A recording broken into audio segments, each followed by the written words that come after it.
UP के प्रयागराज से, जहां वक्फ बोर्ड के फैसले पर महंत यमुनापुरी महाराज ने जाहिर की अपनी खुशी। खबर के बारे में विस्तार से जानेंगे, उससे पहले लेंगे एक छोटा सा ब्रेक के बाद जल्द हाजिर। खुशखबरी खुशखबरी खुशखबरी, बेरोजगारों के लिए खुशखबरी। जी हाँ, ई कॉमर्स के क्षेत्र में एक अनोखा खोज। Fast store. घर बैठे फोन घुमाकर लखपति करोड़पति बने। ना सुना ना सुनेंगे, सपना नहीं हकीकत है। घर बैठे कोई भी सामान बुक कर 1 घंटे में मंगवाएं। अनेकों पुरस्कार संग मासिक सैलरी पाएं। अधिक जानकारी के लिए www.faststoreincome.com पे आएं। ब्रेक के बाद आप सभी का स्वागत है। खबर यूपी के प्रयागराज से, जहां अलोप शंकरी देवी मंदिर का जहां आज नवरात्रि के अवसर पर पंचायती महानिर्वाणी अखाड़े के प्रमुख संत महंत यमुनापुरी महाराज से खास बातचीत हुई, जिसमें उन्होंने बताया कि अलोप शंकरी मंदिर का बड़ा ही महत्व है, क्योंकि यह शक्तिपीठ 51 शक्तिपीठों में एक महत्वपूर्ण शक्तिपीठ है, जहां माता सती के हाथ का पंजा गिरा हुआ था।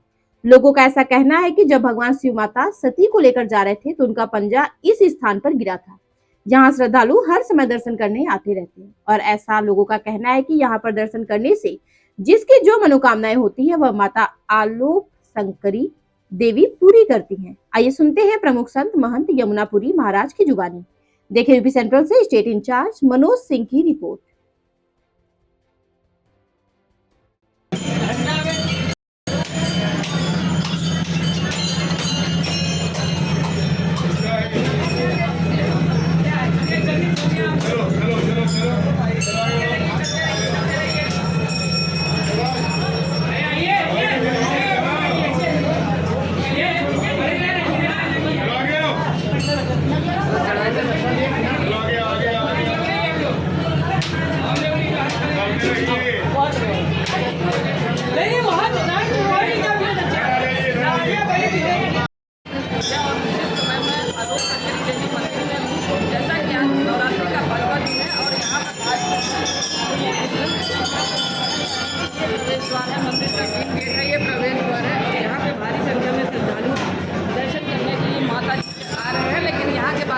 थोड़ा सा आप लोगों को बता दूं, ये 51 शक्तिपीठों में ये भी एक शक्तिपीठ है अलोप शंकरी देवी मंदिर।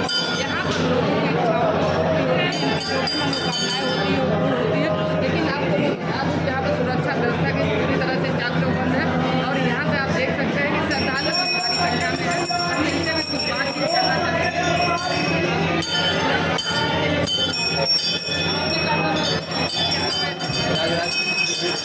माता जी है, उनका दर्शन कर रहे हैं हम लोग नवरात्रि में। कहाँ से आए हम लोग जोशी से हैं। क्या महत्व है इसकी अलोप शंकरी देवी मंदिर? अलोप शंकरी यहाँ माता जी का अदृश्य रूप है। माता जी यहाँ पे अदृश्य रूप में है और यहाँ के सिद्धपीठ है।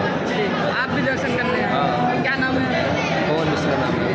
अभी हमारे साथ पवन मिश्रा जी थे, उन्होंने कहा कि यहाँ माता जी का एक अदृश्य रूप था और हम यहाँ पे दर्शन करने आए हैं। इसी क्रम में हम आपको दिखा दें कि यहाँ पे महिला सुरक्षा कर्मी भी मौजूद है। आप देख सकते हैं महिलाओं को दर्शन कराने के लिए महिला सुरक्षा कर्मी और साथ ही साथ बात करें यहाँ पर महिलाओं की अलग अलग लाइनें बनी हैं, लोग यहाँ पे दर्शन करने आ रहे हैं। हम बात करेंगे, आपको पूरा दिखाएंगे जहाँ माता जी का एक अदृश्य रूप था, माता जी का पंजा गिरा हुआ था। आप देख सकते हैं उस जगह को पूरी तरह से माता जी को सजाया गया है। उसी में एक हवन है। लोगों की ऐसी मान्यता है कि यहाँ पर जो भी इच्छाएँ होती हैं वो इच्छाएँ पूरी होती हैं। आगे की अपडेट के लिए आप बने रहेंगे। मनोज यूपी सेंटर है, बात न्यूज़ इंडिया। चैत्र के नवरात्रों पर सनातन धर्म के जो हिंदू नववर्ष और सबको शुभकामनाएं, क्योंकि हमारे सनातन धर्म में शक्ति की उपासना करके ही अपना नववर्ष शुरू होता है। सृष्टि का प्रथम बीज होता है जो ब्रह्मा जी ने प्रथम बीज को पैदा किया वो था जौ। तो ज्वारा बो करके भगवती की आराधना यहाँ प्रारंभ होती है। और यहाँ तो सदियों से ही नहीं अपितु युगों से यह मेला लगता है। इन दोनों नवरात्रों के ऊपर विशेष तौर पर संपूर्ण भारतवर्ष से लोग यहाँ आते हैं श्रद्धालु और अपने अपनी मनोकामना पूर्ण करते हैं। यह 51 शक्तिपीठों में से एक प्रधान पीठ है प्रयागराज के अंदर, जो कि संगम से पश्चिम दिशा में कोस भर की दूरी पर और अक्षरवट से वायव्य कोण, ये देवी पुराण में भी लिखा हुआ है। त्यागे संगमात्रो संपतिच्चा मंजूरी कथा दलिता लोक देवी या राजते भव भैरव है। तो यहाँ भैरव रूप से भगवान शिव प्रतिष्ठित हैं, जो कि ललितेश्वर महादेव यानी भव भैरव यहीं बगल में है। और भगवती की करांगुलियाँ यहाँ पर गिरी थी दाहिने हाथ। और दक्षिण भारत में से अष्टादश माधवेश्वरी शक्तिपीठों में से भी एक पीठ मानते हैं, क्योंकि दक्षिण भारत केरला, कर्नाटक, आंध्र प्रदेश सब पूरे भारतवर्ष से लोग आते हैं। तो यहाँ वर्ष भर भगवती के यहाँ भक्तों का एक आवा श्रद्धालुओं की भीड़ रहती है। और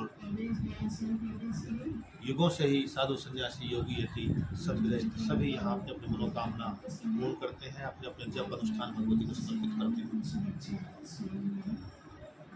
महाराज जी, इस बार महाकुंभ 2025 भी था और चूँकि मंदिर भी है लोकेश शंकरी का, तो क्या कुछ कहेंगे आप यहाँ पे? तो इस महाकुंभ पर्व पर भी राज्य सरकार की तरफ से भी यहाँ कुछ सौंदर्य कार्यक्रम माननीय योगी आदित्यनाथ जी के निर्देश से कुछ कार्यक्रम हुए। अभी थोड़ा अधूरा चल रहा है कार्यक्रम, लेकिन प्रयागराज के अनेकों मंदिरों में ये सब काम हुए। उसमें भगवती आलोक शंकरी देवी भी का भी विशेष रूप से शामिल था और अभी भी कार्य चल रहा है उसमें। और जो व्यवस्था है, तो जहाँ तक बात है, तो हम पुलिस विभाग में दोनों नवरात्र आते हैं, तो पुलिस विभाग में पहले सूचना दी जाती है, तो वहाँ से जो पुलिस बल है वो यहाँ आता है और उस व्यवस्था में सहयोग करता है ना। तो ये निरंतर एक होने वाली प्रक्रिया है। काफ़ी मात्रा में श्रद्धालु आते हैं, नवरात्र भर में लाखों श्रद्धालु आ जाते हैं। अभी महाराज जी एक वक्फ बोर्ड का डिसीजन आया है, क्या कुछ कहेंगे आप? ये तो बहुत पहले हो जाना चाहिए था, क्योंकि पहले पर ये असीमित छूट देना किसी भी सिस्टम को, वो बिल्कुल गलत था।